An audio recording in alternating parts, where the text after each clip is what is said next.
प्रयागराज में 13 जनवरी से शुरू हुए महाकुंभ में अब तक करीब 16 करोड़ लोग त्रिवेणी संगम में स्नान कर चुके हैं। ये आंकड़ा और भी बढ़ने वाला है, क्योंकि माना जा रहा है कि 29 जनवरी को मौनी अमावस्या पर करीब 10 करोड़ लोग संगम में पवित्र डुबकी लगाएंगे। ऐसे में सवाल उठता है कि आखिर मौनी अमावस्या पर ऐसा क्या खास है जो इस दिन इतनी बड़ी संख्या में लोग पवित्र संगम में स्नान करना चाहते हैं। तो सबसे पहले जान लेते हैं कि मौनी अमावस्या आखिर होती क्या है। हिंदू पंचांग के अनुसार माघ महीने की अमावस्या को मौनी अमावस्या कहते हैं।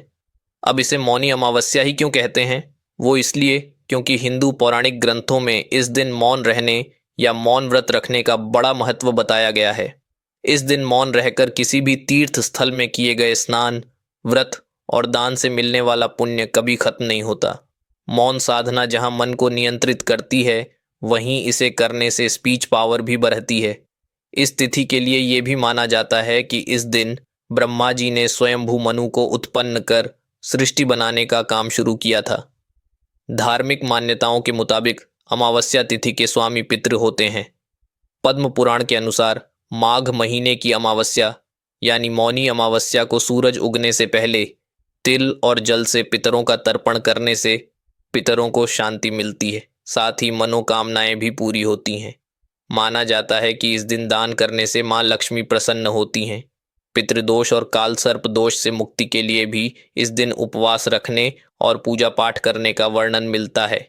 इस साल मौनी अमावस्या तिथि 28 जनवरी 2025 को शाम 7:35 से शुरू होगी और अगले दिन 29 जनवरी को शाम 6:05 तक रहेगी।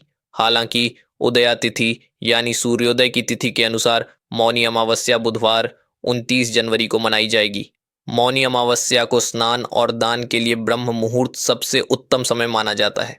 29 जनवरी को मौनी अमावस्या के दिन में प्रातः काल 5:25 से सुबह 6:18 तक ब्रह्म मुहूर्त है। इस दौरान किया गया स्नान और दान बहुत फलदायी होगा।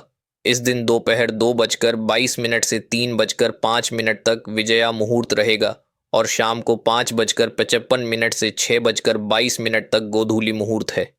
इन मुहूर्त में भी स्नान और दान करना उत्तम रहेगा। हालांकि इस दिन सुबह 11:34 से 1:55 तक राहु काल लगने वाला है। हिंदू धर्म में राहु काल में शुभ कार्य वर्जित माने जाते हैं, इसलिए इस समय स्नान और दान न करना ही अच्छा होगा।